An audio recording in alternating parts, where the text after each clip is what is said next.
Anne Boleyn, the second wife of King Henry VIII, remains one of the most enigmatic and controversial figures in English history. Often referred to as the Cheater Queen, this moniker stems from the scandalous allegations of infidelity that led to her execution in 1536.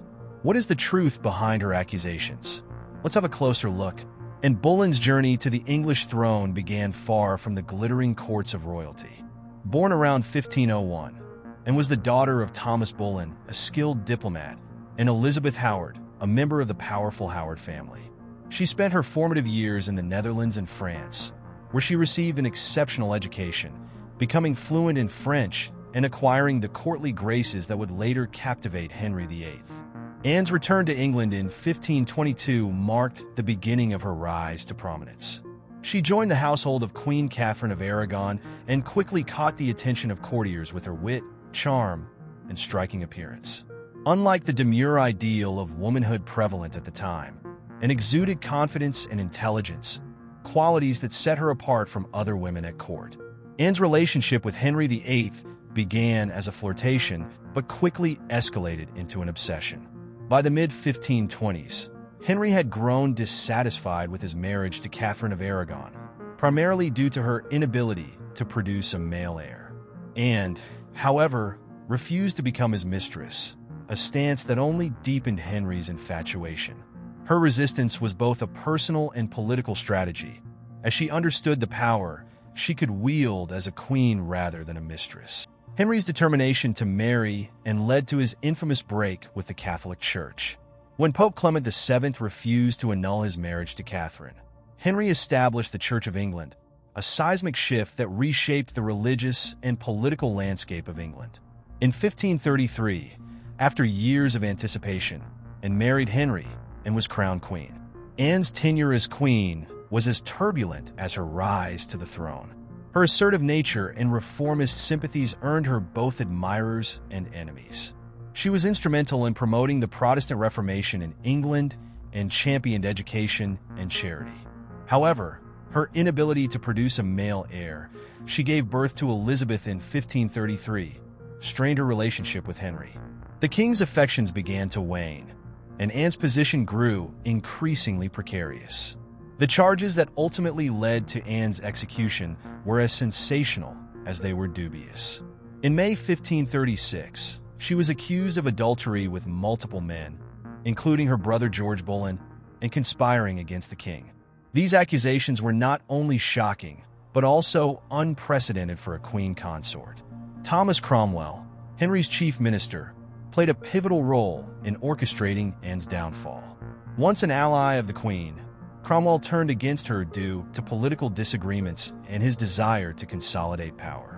Historians argue that Cromwell manipulated evidence and orchestrated a show trial to ensure Anne's conviction, and was accused of committing adultery with 5 men: Mark Smeaton, Henry Norris, Francis Weston, William Brereton, and her brother George Boleyn. Mark Smeaton, a court musician, confessed to the charges, likely under torture. The others maintained their innocence, but were nonetheless executed. Anne's interactions with male courtiers were scrutinized and misinterpreted as evidence of infidelity. For instance, a comment she made to Henry Norris about his possible intentions to marry her if the king died was twisted into proof of treason. In the highly charged atmosphere of the Tudor court, even innocent remarks could be weaponized. Mark Smeaton's confession, extracted under duress, has long been a point of contention among historians. Torture was a common practice in Tudor England, and confessions obtained through such means were unreliable. The lack of corroborating evidence further undermines the credibility of Smeaton's testimony. Perhaps the most shocking charge was that Anne committed incest with her brother George Boleyn. This accusation, lacking any credible evidence, was likely a calculated move to destroy the Boleyn family and discredit Anne completely. George's refusal to confess, even under pressure, speaks to the implausibility of this claim. Anne's trial was a foregone conclusion.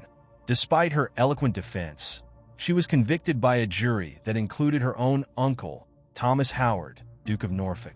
The trial's outcome reflected the political motivations of her enemies rather than any genuine pursuit of justice. On May 19, 1536, and was executed by a French swordsman, a gesture of mercy granted by Henry. Her composure and dignity in the face of death left a lasting impression on witnesses and solidified her legacy as a tragic figure. And Boleyn's role in the Protestant Reformation cannot be overstated. Her support for religious reform and patronage of scholars like William Tyndale helped shape the theological foundations of the Church of England.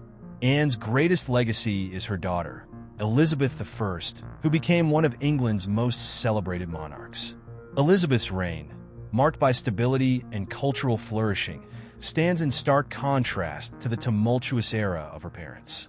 In 1513, and was sent to the court of Margaret of Austria in the Netherlands. Margaret, the daughter of Maximilian I, Holy Roman Emperor, ruled the Netherlands on behalf of her nephew. Charles V, Anne's father, Thomas Boleyn, secured this prestigious position for his daughter, recognizing the value of such an education. At Margaret's court in Mechelen, and was exposed to Renaissance humanism, art, and the early stirrings of religious reform. Margaret's court was a center of intellectual activity, and Anne's time there allowed her to develop cultural sophistication and linguistic skills, becoming fluent in French. After her tenure in the Netherlands, and moved to France, where she served as a maid of honor to Queen Mary, the sister of Henry VIII, and later to Queen Claude, wife of Francis I. During her nearly 7 years in France, and was immersed in the French court's culture, which was renowned for its emphasis on chivalry, poetry, and the arts. She further refined her education, delving into literature, music, and religious philosophy. This period was crucial in shaping Anne's intellectual pursuits and her interest in religious reform, as she was likely influenced by the French humanist circles that advocated for a more personal and direct relationship with God. Anne's relationships with influential figures such as Margaret of Austria and Queen Claude of France provided her with unique insights into European politics and courtly life. Margaret's patronage exposed into the complexities of governance and diplomacy, while Queen Claude's devoutness may have influenced Anne's own religious convictions. These experiences equipped Anne with the cultural acumen, political awareness, and reformist inclinations that she later brought to the English court, setting her apart from her contemporaries and enabling her to navigate the intricate dynamics of Tudor politics. Anne Boleyn played a pivotal role in the English Reformation, a series of events that led to the Church of England's break from the Roman Catholic Church. Her influence on King Henry VIII and her personal religious convictions were significant factors in this monumental shift. Anne's exposure to reformist ideas during her time in France contributed to her support for Protestantism. She possessed a collection of religious texts, including works by French reformers, which she shared with Henry VIII.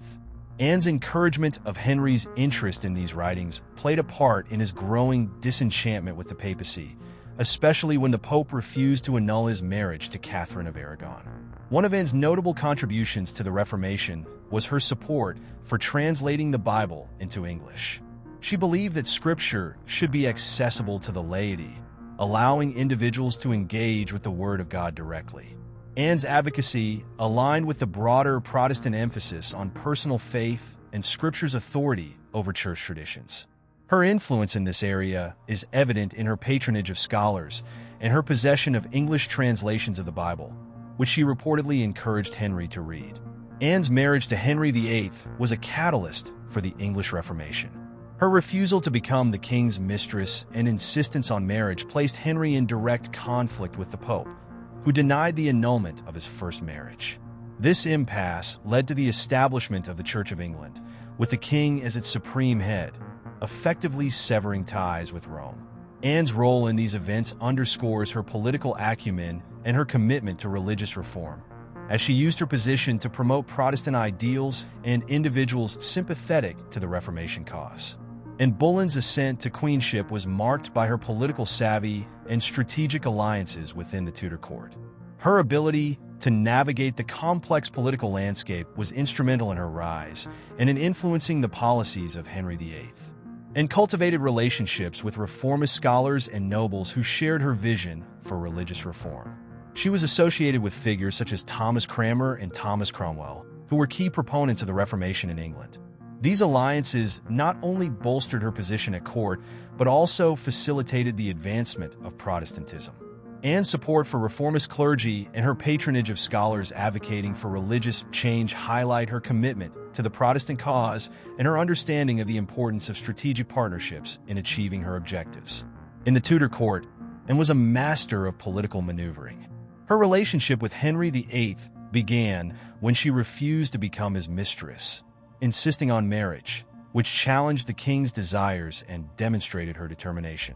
This bold stance intrigued Henry and set the stage for their eventual marriage. As queen, Anne wielded significant influence over Henry, using her position to advocate for religious reforms and to promote individuals who supported her views. Her involvement in political matters, including foreign policy and court appointments, reflects her active engagement in governance and her ability to influence the king's decisions. Anne's political acumen was also evident in her understanding of courtly image and patronage. She was known for her fashion sense and introduced French styles to the English court, enhancing her appeal and setting trends among the nobility. Anne Boleyn redefined the role of a queen consort through her intelligence, charisma, and dedication to court culture. Her daily life was a blend of courtly rituals, religious devotion, and political engagement, reflecting her unique position as both a reformer and a trendsetter. Anne's mornings typically began with prayer and private reflection.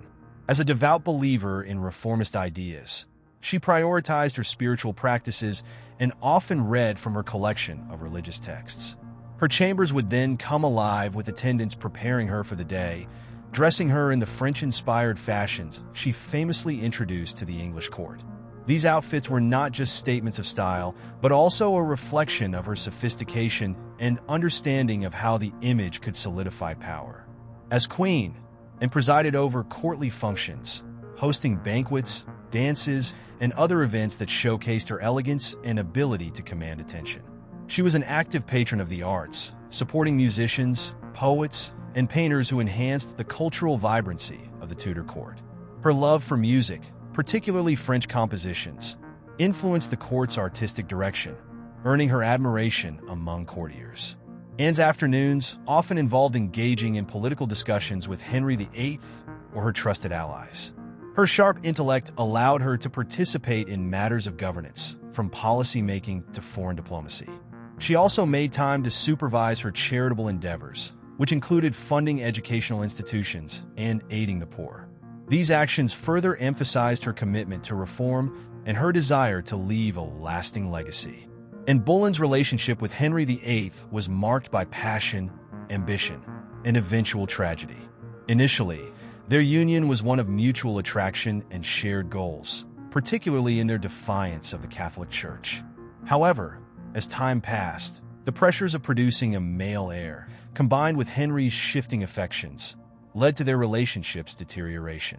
Anne's early pregnancies were celebrated, particularly with the birth of Elizabeth in 1533. However, subsequent miscarriages, including the loss of a male child in 1536, became a source of immense tension. In Tudor England, the ability to bear male heirs was seen as a queen's primary duty, and Anne's failure to do so strained her relationship with Henry. Propaganda played a crucial role in turning both the court and the public against Anne Boleyn. Her enemies, led by Thomas Cromwell, used a mix of rumors, fabricated charges, and public sentiment to orchestrate her downfall. In recent years, historians and writers have sought to rehabilitate Anne's image, portraying her as a victim of political machinations rather than a scheming adulteress. Films, novels, and academic studies have contributed to a nuanced understanding of her life and legacy. Anne Boleyn's story is a cautionary tale of power, ambition, and the dangers of court intrigue. The label of cheater queen obscures the truth about her life, reducing a complex and intelligent woman to a caricature. Anne's enemies may have ended her life, but her influence lives on, shaping English history. What does her legacy teach us about resilience and power? Let us know your thoughts below. Don't forget to like this video and subscribe for more fascinating stories from history you won't want to miss.